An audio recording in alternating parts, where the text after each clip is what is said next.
Avis vascular centre మన దేశంలోనే the best varicose vein hospital.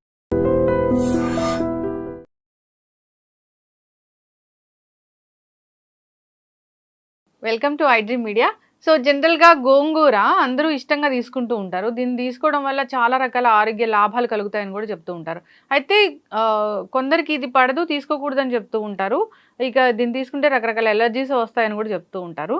అసలు గోంగూరని ఎవరు తీసుకోవాలి, ఎవరు తీసుకోకూడదు, తీసుకుంటే మనకు కలిగే ఆరోగ్య లాభాలు ఏంటి, దీనిలో ఉన్న పోషక విలువలు ఏంటి, వివరాలు తెలుసుకుందాం. మనతో పాటు ఉన్నారు ప్రముఖ vegetable therapist and sun spiritual society founder Vikramaditya Guruji గారు. గురూజీ నమస్తే అండి. సూర్యోస్మితల్లి. గురూజీ, జనరల్గానే మన తీసుకునే ఆహారాలన్నీ కూడా ఆరోగ్యానికి మంచివే. అయితే గోంగూరని చాలా ప్రత్యేకంగా చెప్తూ ఉంటారు. దీన్ని తీసుకుంటే కొన్ని రకాల అనారోగ్య సమస్యలు అసలు రావని కూడా చెప్తూ ఉంటారు. రక్తం బాగా వృద్ధి చెందుతుందని ఇలా చెప్తూ ఉంటారు. మీరేం చెప్తారు యాజ్ ఏ వెజిటబుల్ థెరపిస్ట్గా? గోంగూర అంటే పూర్వం రోజుల్లో దీని వాడకం విపరీతంగా ఉండేది, చాలా ఎక్కువగా. మీకు కొన్ని ప్రాంతాల నుంచి కొన్ని పదార్థాలకు మంచి పేరు. అంటే ఆత్రేయపురం పూతరేకులు, గుంటూరు గోంగూర పచ్చడి కొన్ని ఏరియాల్లో ఫేమస్. అలాగే మాకు తూర్పుగోదావరి ఆ ప్రాంతాల్లో ఎండ్రేయులు గోంగూర, ఇవన్నీ అంటే చాలా స్ట్రెంగ్తీ ఫుడ్. మీరు చూడండి, కొన్ని రకాల పులుపు పదార్థాలకి తినడం వల్ల ఇన్ఫెక్షన్స్ లేకపోతే రియాక్షన్స్, సైడ్ ఎఫెక్ట్స్, అంటే దురదలు, ఇలాంటివి ఛాన్సెస్ ఉంది. కాబట్టి మీకు కొన్ని పథ్యాల్లో దీన్ని అవాయిడ్ చేస్తారు. ఆయుర్వేద వైద్యం తీసుకునే సమయంలో గోంగూర, వంకాయ, ఇలా కొన్ని రకాలని పదార్థాలని అవాయిడ్ చేస్తారు. మీరు బాగా ఆలోచించండి, మనం తీసుకునేది ఔషధ సేవనం, ఇది కూడా ఔషధమే, మరి ఎందుకు వద్దంటున్నారు?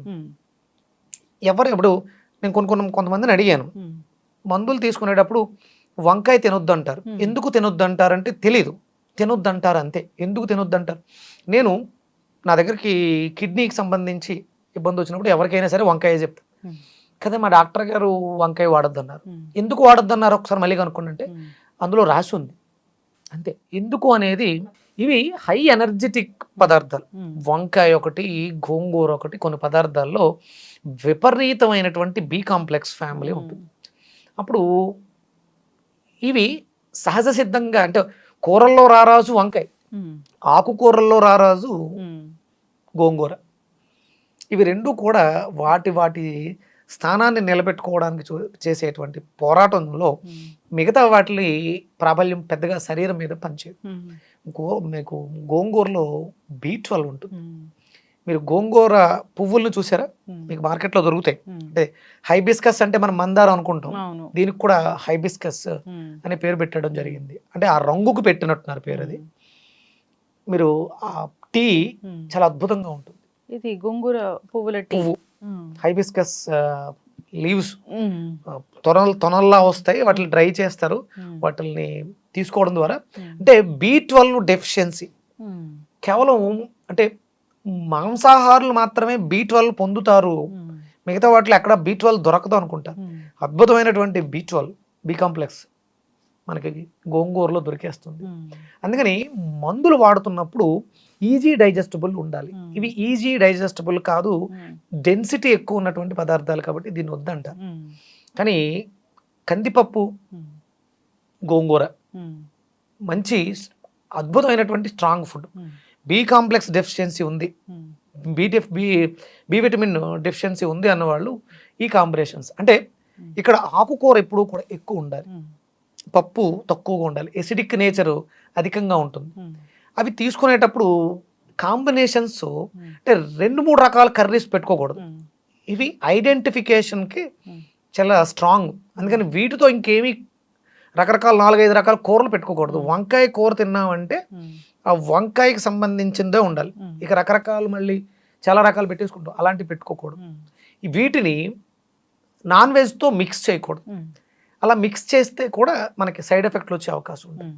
అందుకని గోంగూర చేస్తే గోంగూర పచ్చడి, లేకపోతే పప్పు గోంగూర. వంకాయ కర్రీ చేస్తే వంకాయ, మునక్కాడ, టమాటా ఒక కాంబినేషన్, వంకాయ ఫ్రై, ఇలాగే పెట్టుకోవాలి. కాంబినేషన్స్ వెళ్ళినప్పుడు ఆ సైడ్ ఎఫెక్ట్లు రావడం వల్ల మనకి దురదలు రావడం ఇలాంటివి వస్తూ ఉంటాయి. అలాగే ఔషధ సేవనంలో ఉన్నప్పుడు ఔషధానికి దీనికి మధ్యలో గ్యాప్ ఎక్కువ ఉండాలి, మినిమం 2-3 అవర్స్ ఉండాలి. అందుకని చాలా జాగ్రత్తగా గోంగూర అద్భుతమైనటువంటి ఔషధం, మన శరీరానికి కావలసిన బి కాంప్లెక్స్ ని అద్భుతంగా పెంపొందించింది. ఐరన్ డెఫిషియన్సీ కూడా ఐరన్ అద్భుతమైనటువంటి ఐరన్ సోర్స్, ఫోలిక్ యాసిడ్ చాలా బాగుంటుంది. గోంగూరని మీరు అంటే కర్రీలా తినలేకపోయినా 4-5 ఆకుల్ని నీళ్ళలో మరగబెట్టి దాన్ని తీసుకున్నా కూడా మీకు కలర్ రెడ్ కలర్ వస్తుంది. దాంట్లో మీరు ఆ ఈనెలు చూస్తే కూడా ఆకుపచ్చగా ఉన్న ఈనెల యొక్క కనుపుల దగ్గర రెడ్ కలర్ కనిపిస్తుంది. అంటే దీంట్లో పుష్కలమైనటువంటి ఫోలిక్ యాసిడ్, రక్తానికి సంబంధించిన, ఐరన్కి సంబంధించిన, B12కి సంబంధించిన మూలకాలు ఎన్నో ఉన్నాయి. ఇవి శరీరాన్ని వృద్ధి చేస్తాయి, కంటి చూపును మెరుగుపరుస్తాయి, కిడ్నీని శుభ్రం చేస్తాయి. ఇప్పుడు మాక్సిమం చాలా మంది కిడ్నీ పేషెంట్స్, అంటే వాళ్ళని కాదు, మాక్సిమం 70% కిడ్నీలు పనిచేయట్లే. ఒక 30-35% కిడ్నీ పనితనంతో మాత్రం మనం బతుకుతున్నాం. ఇప్పుడు నేను ఇందాక వచ్చినట్టే చూసాం, మన రాజుగారు బాటిల్ ఎత్తి గట్ట తాగారు. అలా మంచినీళ్ళు తాగే వాళ్ళకి కూడా ప్రాబ్లం వస్తుంది. అట్లా తాగకూడదు. సిప్ మంచిలు టీ తాగినట్టు తాగాలి. ఇవి ఎందుకు అంటే, అలా ఎందుకు చేస్తున్నాం అంటే దీని ప్రభావం మనసు మీద పడి మనకు తెలియదు అనమాట. ఇవి చెవుల మీద ప్రభావాన్ని చూపిస్తాయి.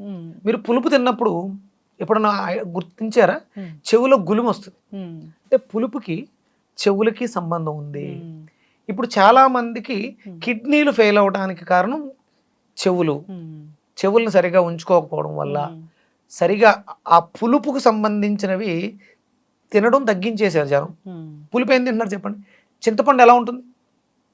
నల్లగా ఉంటుంది, పుల్లగా ఉంటుంది. గోంగూర మీరు నిల్వ పెట్టినప్పుడు కూడా అది నల్లగానే ఉంటుంది, పుల్లగానే ఉంటుంది. ఇవి రెండు తిన్నప్పుడు చెవిలో గులుము వస్తుంది. అంటే ఇవి కిడ్నీని ఫిల్టర్ చేస్తున్నాయి. కిడ్నీలు తాలూకు ఆ డస్ట్ డ్యామేజ్ చెవులలో గులుమి రూపంలో వస్తున్నాయి. ఊపిరితిత్తులలో ఉన్నటువంటి డ్యామేజ్ వేస్ట్ మెటీరియల్ ముక్కులలోంచి వాటర్లా కానీ, లేకపోతే మీకు ముక్కుల్లో చిన్న చిన్న పొక్కుల్లా పొరలు వస్తాయి.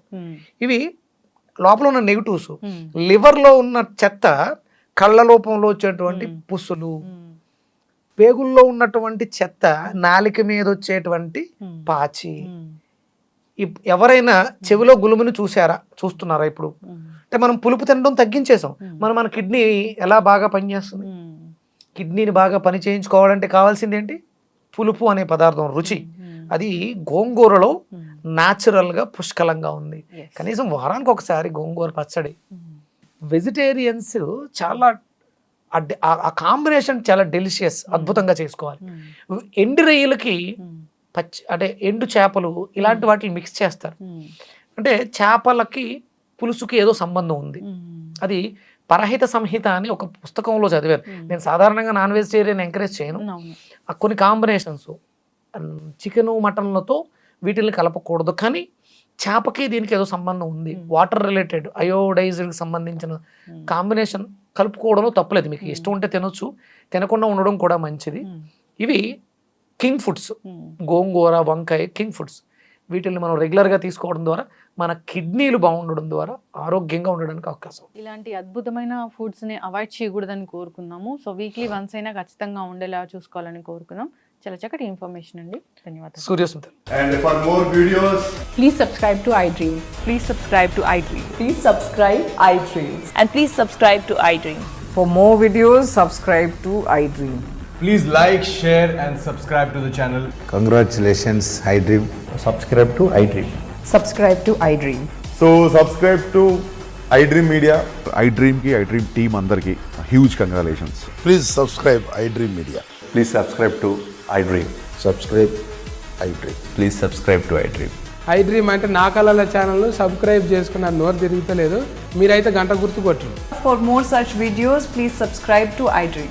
Subscribe to iDream. Please subscribe to iDream. Please subscribe iDream Media. Please do subscribe to iDream. Please subscribe to iDream Media. For best entertainment and information, please subscribe iDream. And don't forget to subscribe to iDream.